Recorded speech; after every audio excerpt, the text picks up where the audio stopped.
ये आवाज़ तो आपने बहुत बार सुनी होगी। आखिर ये बीते 2 सालों में हर गली, हर शहर, जहां बच्चों के खेलने की आवाज़ होनी चाहिए, वहीं बस ये गूंजती एम्बुलेंस की सायरन ही सुनाई दे रही है। भारत के 4,23,000 नागरिकों को अपनी जान गंवानी पड़ी। कोविड महामारी के चलते ये आंकड़े खुद में ही दिल दहला देने वाले थे। एक बड़े शहर से लेके छोटे से छोटे गांव में इस महामारी का प्रकोप रहा। किसी ने अपना बेटा गंवाया तो किसी ने अपनी माँ। हर जगह सिर्फ मदद की गुहार थी। कोरोना के इस चलते दौर में हम बात करने जा रहे हैं झोपड़पट्टी, झुग्गियों में रहने वाले पिछड़े वर्ग के बारे में।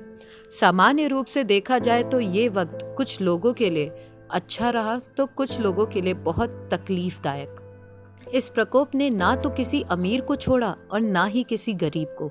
कुछ पीड़ित मदद को नसीब हुए, वहीं कुछ लोगों की आवाज़ तक नहीं सुनाई दी। भूख और प्यास से एक गरीब बस अपने आखिरी कुछ दिन उंगलियों पर गिन पा रहा था। कई लोगों का कहना है कि उन्होंने नमक रोटी खाकर कई दिनों तक काम चलाया, तो कई माँ अपने बच्चों का पेट भरकर खुद भूखे सो जाती थी।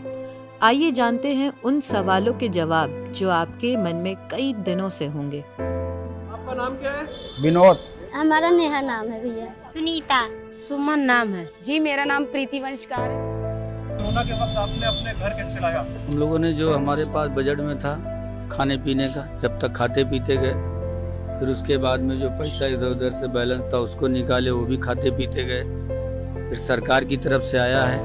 जो स्थिति उस समय उत्पन्न हुई, स्टार्टिंग में तो खैर उतना दिक्कत नहीं हुआ, लेकिन बाद में थोड़ा दिक्कत हुआ। भारत सरकार की तरफ से जैसे हमें राशन पानी मिला, उसी के आधार पे हम थोड़ा मैनेज करते हुए चले गए। जहाँ 100 का खर्चा था उसको 50 कर दिया, जो 50 था उसको 20 कर दिया, थोड़ा थोड़ा किसी तरह मैनेज कर लिया। अब कहा चल रहा, नमक रोटी खा रहे, नमक रोटी जी रहे, मैंने जी रहा है, जिंदगी काट रहा है। अब कहा है, लॉकडाउन जब से साल भर से लगा, मैंने बर्बाद तो हो गया। तब से हम लोग की आत्मा ही जान रही है कि हम लोग कैसे ये जिंदगी पार कर रहे हैं। और यहाँ अगर ये चौराहे से, ये जगह से अगर दूसरे जगह हम लोग जाना चाहते हैं कि अगर वहाँ कुछ भोजन बढ़ रहा है, अगर जाएं 2 वक्त की रोटी ले लें तो लेना दुस्वास है। पुलिस वाले ऐसे डंडा मारते थे कि अब खुदा ही बचाएं। भैया हम लोग कुछ भीख उक मांग के दिन चलाएं, समझ लीजिए। कोई देता है, कोई नहीं देता। कोई पानी पी पी कैसे जी रहा था। खाने पीने के कोई चीज नहीं है। कोई पानी पे, कोई दिन खाए, कोई दिन ऐसे ही भूखे सो गए। अरे कोई काम धंधा नहीं चल रहा था, रोजगार सब बंद हो गया था, सब भूखे मर रहे थे। कोई साधन नहीं था कि कोई साधन था कि हम लोग अपने बच्चों को खिला सके, हम लोग खुद खा सके। कोई काम भी नहीं मिल रहा था हम लोगों को। बहुत परेशानियों से, बहुत स्थिति से लोग जूझे, खाने से, पानी से, हर चीज से परेशानी से। गरीब जितना है यहाँ झोपड़पट्टी में जितने बसे हुए हैं, हमारे झोपड़पट्टी वाले भाई बहन, माँ भाई, लड़के जो भी हैं, इतनी स्थिति से गुजरे हैं कि वो शायद उस दिन वो इतना डरावना था कि भगवान करे उस दिन अब दोबारा ना आए। बहुत लोगों ने गवर्नमेंट को दोष दिया तो बहुत ने गवर्नमेंट का सपोर्ट किया। दोष इन्होंने जिन तक सेवाएं ना पहुंच सकी और सपोर्ट उन्होंने जिन तक सेवाएं आती रही। आखिर 150 करोड़ की आबादी में गवर्नमेंट ने कोने कोने तक सेवाएं पहुंचाने की बहुत कोशिशें की, लेकिन आपको तो पता ही है, कहीं ना कहीं कुछ ना कुछ जरूर रह जाता है। काम धंधा आपका होगा वो भी बंद हो गया वो था। बिल्कुल। तो आपने अपने घर में ये राशन खाने पीने का कैसे जुगाड़ किया, कैसे संभाला? ये तो हो गए राशन पानी का, तो कुछ ऐसे हमारे जो संस्था थी तो कुछ थोड़ा बहुत मदद की है, बहुत हम लोग तक पहुंचाई है, जितने भी यहाँ से वहाँ तक है। तो थोड़ा थोड़ा जैसे आटा हो गया, चावल हो गया, दाल हो गया, और तो इंसान तो खरीदता, एक दिन से देने से किसी का कोटा भरेगा नहीं। 3 महीने का लॉकडाउन लगा था, तो 3 महीने तो कोई देगा नहीं, एक ही बार देगा, चाहे थोड़ा देगा चाहे बहुत। तो इसी इंसान से अपना झेलता था, किसी कष्ट मुझसे दाएं बाएं करता था। पेंशन पाते हैं 10,000, उसी पेंशन में अपना, बस उसी पेंशन में। तो क्या आप घर पे अकेले हो? नहीं, एक लड़का है, चला गया। अच्छा अच्छा। दुनिया भरा हो तो काहे लगे, जो अपने काम ना आवे। 10 किलो आटा, 5 किलो चावल और 1-1 किलो दाल, 1 बट्टी साबुन। उसके बाद से फिर हम लोग को कोई सरकार की तरफ से कोई तरह का सहयोग नहीं मिला। तो मतलब सरकार की तरफ से नहीं आया। उसके बाद ये प्रयाग है, प्रयागराज संगम है, एक से एक यहाँ नहाने यात्री आते हैं। गरीब दुखिया हैं, जितना उनको मांगने से माने सभी लोग बैठे हैं आशा लगाए। आप ही आ गए, दे दिए, अगला आया किसी ने दे दिया। मीडिया वाले भी आए थे, और कोई मीडिया कुछ नहीं दिया। जहाँ मेला लगा था ना, जहाँ मेला लग रहा है आरती घाट पे आए थे। मीडिया वालों ने क्या वादा किया था आपसे? बोले कि तुमको सुविधा मिलेगा, तुम्हें पैसा मिलेगा, तुम्हें पूरा खर्चा मिलेगा। कोई कुछ नहीं दिया था। बाहर के आदमी यहाँ पास कोई आया है, कोई पाया, कोई नहीं पाया। ऐसा हुआ है। और कोई मिलता नहीं, कोई बांटता है, कोई भी बांटता नहीं है, ऐसे लेके चले जाते हैं। महामारी साथ में महंगाई भी ले आई।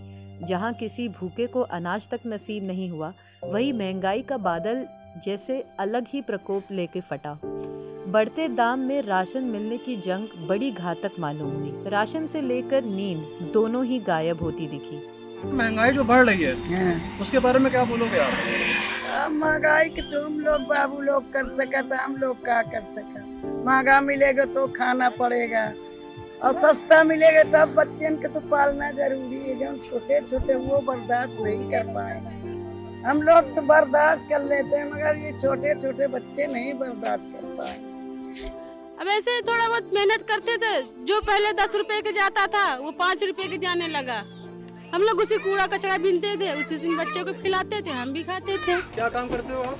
हम लोग कूड़ा उड़ा बीनते हैं, प्लास्टिक। तो पहले जो 10 रुपए में जाता था 5 रुपए में जा रहा है, मतलब तो कमाई ना के बराबर हो रही है आप लोगों की? कुछ कमाई नहीं हो रही है। और ये कमाई भी जब लॉकडाउन हुआ था, जब देश बंद हुआ था, वो भी खत्म हो गया था। सब खत्म हो गया। करीब ज़्यादा 100-150 रुपया कमाते हैं कूड़ा कबाड़ा में, तो उतने में खाना खर्चा चल रहा है। देखिए इस समय तो इतनी महंगाई भी आ गई है, क्या बताएं। 200 रुपये लीटर तो तेल हो गया, एक तो काम धाम भी नहीं चल रहा है। इस महंगाई में आदमी को बच्चे को पालना, पढ़ाना, लिखाना, कैसे आदमी कैसे क्या करे। लॉकडाउन लगाना ठीक अच्छी बात है भाई, मगर इतना भी हम लोग इतने परेशान हो गए बिजनेसमैन लोग, जो घर में भी पैसा था सारा पैसा खा गए। किसने आपको क्या बताया या किसने आपको क्या दिखाया? हमने तो बस वही दिखाया जो उनकी नज़रों ने हमसे फरमाया। हमें एक बात बिल्कुल नहीं भूलनी चाहिए कि जहां लोग न्यूज़ देखकर, अखबार पढ़कर हर खबर से वाकिफ़ हो रहे थे, सब जानते हुए भी नहीं कर रहे थे कुछ, वहीं एनजीओ ने हमारा बहुत साथ दिया। उन्होंने अपनी भी सेहत का ना ख्याल करते हुए सैकड़ों लोगों तक मदद पहुंचाई। रोज़ न जाने कितने दूर तक भागते इस वायरस के दौर में लोगों तक खाना पहुंचाया, मेडिकल ट्रीटमेंट की सेवाएं दी।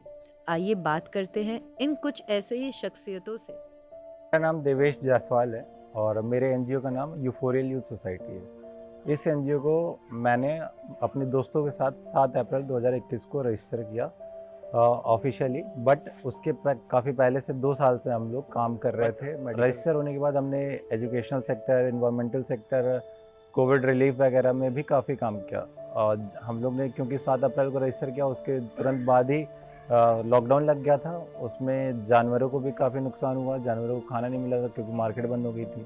तो उसमें हमारे जो एनिमल लवर्स थे उन्होंने 11,000 एनिमल्स को फीड किया लॉकडाउन में घर से। उसमें 200 से ज़्यादा वॉलंटियर्स हमारे साथ जुड़े थे और काफ़ी अच्छा प्रोजेक्ट हुआ। उसके बाद हमने जिनको भी नीड थी उनको हमने दिया और फ्री में दिया, जिससे काफ़ी लोगों की जान बची और काफ़ी लोगों को मदद हुई इस बार। अच्छा, आप लोगों ने इस लॉकडाउन में खाना पीना बांटा कैसे और किस तरीके से लोगों की मदद करी आप लोगों ने? हम लोगों ने खाना भी बांटा, हम लोगों ने राशन भी बांटा। हम लोगों को अब जो लोग अपनी जान गंवा चुके और उनकी फैमिली में अब रोज़गार का कोई साधन नहीं, कहीं से रोजी रोटी आ नहीं सकती, हम उनको रोज़गार भी देने की कोशिश कर रहे हैं। आम लोगों की तरफ से आपको कुछ सहायता मिली फंडिंग के थ्रू? नहीं, उनकी तरफ से कोई सहायता नहीं थी। उल्टा वो नसीहत देते थे कि आप लोग भी घर बैठे हैं, बाहर मत निकलिए, आप किसी एक की मदद करेंगे उससे कोई फ़ायदा नहीं, लोगों को काफ़ी लोगों को ज़रूरत है। बट हमारा मानना उल्टा था कि अगर हम एक की भी मदद कर पा रहे हैं तो वो हमारे लिए काफ़ी बड़ा एक माइलस्टोन है। जो लोग पीड़ित हैं वो 1000 हैं, हमारे पास फंड जो हैं वो 100 लोगों की मदद करने के लिए। तो जो बाहर बाहर मिलते हैं हम उन्हीं तक पहुंचा पाते हैं, हम अंदर पहुंचते पहुंचते ख़त्म हो जाते हैं। दूसरी बात जो है रोज़गार की हम भी कोशिश कर रहे हैं लोगों को रोज़गार दिलाने की, बट अगर हम उनको सेल्समैन की जॉब दिलवा रहे हैं तो उनको करना नहीं है। काफ़ी लोग ऐसे हैं, उनको चाहिए ई-रिक्शा, तो ई-रिक्शा हम नहीं फंड कर सकते। हम ई-रिक्शा में 20 लोगों को रोज़गार हम दिला सकते हैं 5-5 हज़ार लगा के। किसी की चाय की दुकान खुलवा दी, किसी की सब्ज़ी की दुकान खुलवा दी, किसी की फूल की दुकान खुलवा दी, उस तरीके से। बट इनको एक बार में अगर कोई मछली मिल जाती है तो ये बड़ा हाथ मारना चाहते हैं। तो कुछ तो लोग अच्छे हैं जो आते हैं, जिनको जो दे दिया जाए वो ले लेते हैं, बट कुछ ऐसे भी लोग हैं जिनको आप जितना ज़्यादा से ज़्यादा दे दो उनका पेट कभी नहीं भरता। तो दोनों तरीके के लोग हैं और दोनों तरीके के लोगों को लेके ही चलना पड़ेगा। तो अगर जो लोग काम चाहते हैं, जो लोग काम सच में करना चाहते हैं, तो क्या आपका एनजीओ उन लोग को काम दे सकता है? जी बिल्कुल दे सकता है। किस तरीके का काम? जैसे हम लोग स्मॉल स्केल बिजनेस उनका स्टार्ट कर सकते हैं। जैसा अभी मैंने बताया, सब्जी की दुकान खुलवा सकते हैं, फूल की दुकान खुलवा सकते हैं मंदिर के बाहर। उनकी हम लोग जैसे आजकल का नर्सरी खुलवा सकते हैं। हम लोगों ने अभी वर्मी कंपोस्ट का यूनिट ऐसे 6 लोगों के लिए स्टार्ट भी कर दिया है कि अब वो 2 लेबर हैं, 2 पैक करते हैं और 2 सेल्समैन का काम करते हैं। जितना प्रॉफिट होता है सब उनको जाता है। हम लोगों ने बस उसमें पैसा लगाया, हम लोग उसको मॉनिटर करते हैं कि कहीं उसका गलत इस्तेमाल तो नहीं कर सकती है। हम लोगों ने एज अ एनजीओ बात कर लिया, एक कंपनी से टाई अप कर लिया, वो डायरेक्ट वहाँ से ख़रीद लेगी उनसे। तो अब ऐसे धीरे धीरे लोगों को फ़ायदा होगा। उनको पहले अवेयर करेंगे, उसके बाद लोग उनको सिखाएंगे कैसे करना है, फिर उनको हम मॉनिटर भी करेंगे कि वो काम सही से करें। जी मैम। और इसकी फंडिंग कहाँ से होती है आप लोग के एनजीओ की? क्योंकि हम सभी स्टूडेंट्स हैं तो हम लोग जितना सेल्फ फंड कर सकते हैं वो किए अभी तक, और कोशिश कर रहे हैं कि आगे कुछ थोड़ा बहुत फंड रेज करें, बट उतना अच्छा रिस्पॉन्स अभी तक मिल नहीं पाया। आपके एनजीओ तक अगर किसी को आपका एनजीओ ज्वाइन करना हो तो वो कैसे करेगा, आप तक कैसे पहुँचेगा? अगर उनके पास हमारा कॉन्टैक्ट नंबर है जो कि 9305247265 है, इस पर हमें व्हाट्सएप या कॉल कर सकता है। नहीं तो हमारी इंस्टाग्राम, ट्विटर या फेसबुक आईडी पे भी मैसेज कर सकते हैं। इंस्टाग्राम की आईडी टीम EYS है, यूफोरियल यूथ ट्विटर आईडी है, और यूफोरियल youth society Facebook ID page है उस पर। तो किसी पे भी अगर वो मैसेज करते हैं तो ज्वाइन कर सकते हैं या हमको डायरेक्ट अप्रोच कर सकते हैं। इसका ऑफिस करेली प्रयागराज में है। हालात लाख मुश्किल रहे हों हमारे देश में, पर सबने पार कर लिया। किसी ने खुद की बदौलत तो किसी ने किसी का साथ थामा। कुछ मदद सरकार ने की, कुछ मदद शहर में रहने वाले लोगों ने, तो कुछ मदद एनजीओ ने। पर फिर भी इस देश में हर साल इतने लोग की मृत्यु भूख की वजह से हो जाती है। कोरोना का वक्त ऐसा रहा जैसे ये आंकड़े थमने का नाम ही नहीं ले रहे थे। अगर तब आपने नहीं सोचा तो मौका अब भी है। आशा करते हैं कि कोरोना की ये तीसरी लहर ना आए। यदि आ जाती है तो ये लोग हमारे अपने ही हैं। हमें खुद से आगे बढ़कर इनकी मदद करनी चाहिए। मैं तो इनकी उम्मीद बनने को तैयार हूँ, और आप?